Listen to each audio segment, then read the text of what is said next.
Alright, today I'll talk about the problem street race. So in this problem, we just have to use a brute force to loop through all of the nodes and then see which one is possible for each of the cases. And so the first part of this case is we have to identify the points that we must visit.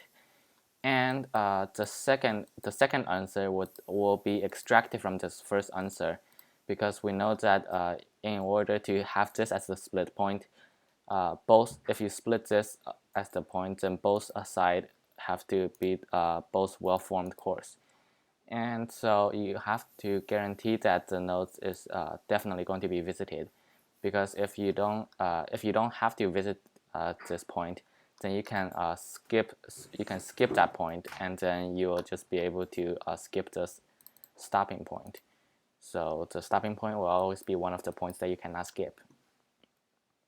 And so here I will use a few BFS to solve this problem.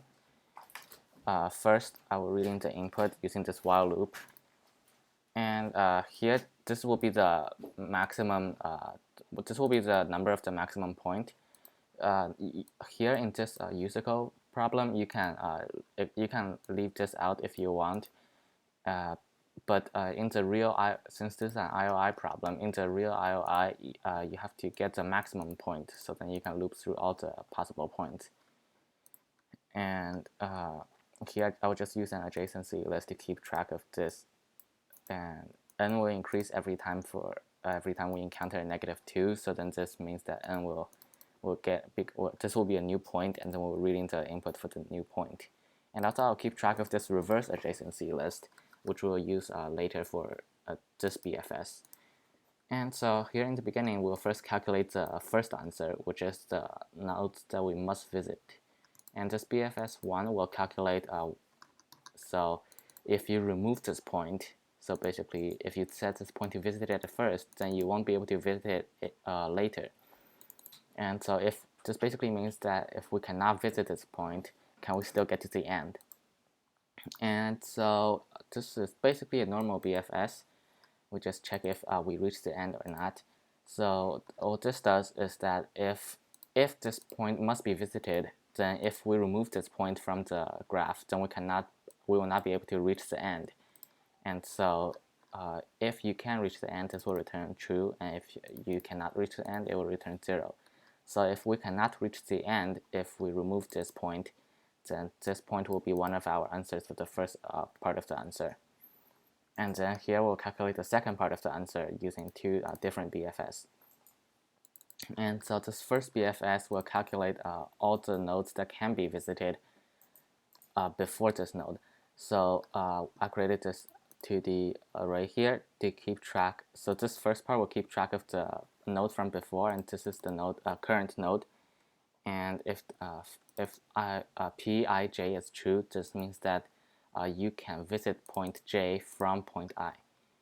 And so we basically use the reverse adjacency list that we created from earlier to go back through the graph, and we'll check all of those into so then they can be possible when visiting this current node. So after we calculate, this is also basically pretty much the same as the previous BFS, but this time it's the reverse order. And after we calculated the number of points that can visit this current point, we'll use a third BFS to calculate, to check whether this point can be an available stop. And so to check this available stop, we have to check for any cycles in this graph. And so, for example, here, although 6 is a point that you must visit through this race, however, you can go to 8 and then go back to 5, and then you'll be able to visit 6 again.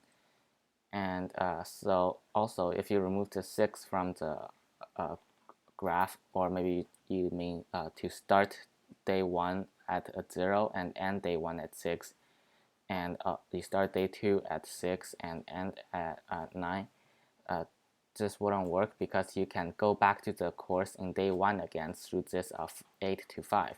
So we have to check for any cycles like this. But we can avoid other useless cycles. For example, this type, this just links to itself. Or maybe, for example, if we had a pass to 7, a pass to 8, and then a pass back to 6 again. We can also ignore those type of cycle because these points are all in the next course.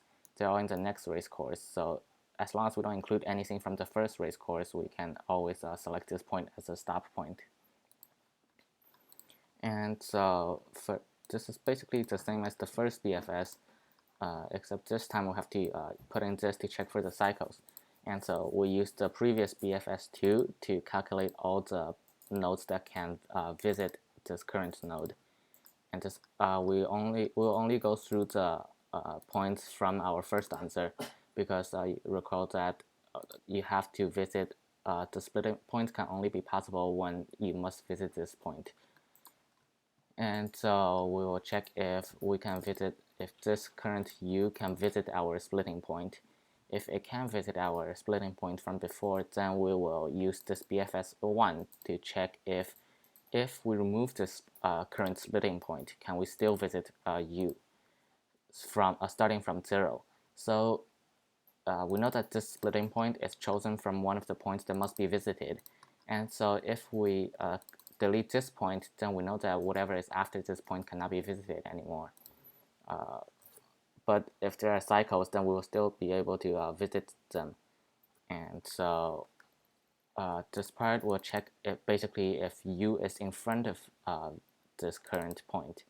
So if U is in front of the splitting point and we went back to U, this means that obviously this is a cycle that connects both course 1 and course 2, and we will just stop this. So return 0, meaning that this current point cannot be a splitting point. Otherwise, we'll just use normal BFS to continue searching through all the points and checking them using this. But here you have to remember to create an extra visited array, because we're using another BFS in here, and when we use this BFS, we already used one visit array, and so you have to keep track of this overall BFS3. You have to create this second visited array to make sure that you don't miss any points. And finally, after you've checked all the points and make sure that none of them have a repeating cycle like this, then you just return 1, meaning that this point can be a splitting point. And so at the end, all you have to do is just print out the size of these two vectors, which we found here, answer 1 and answer 2, and then you just print them all out. Here you have to make sure that you don't put any extra white space, because the judge will not allow it.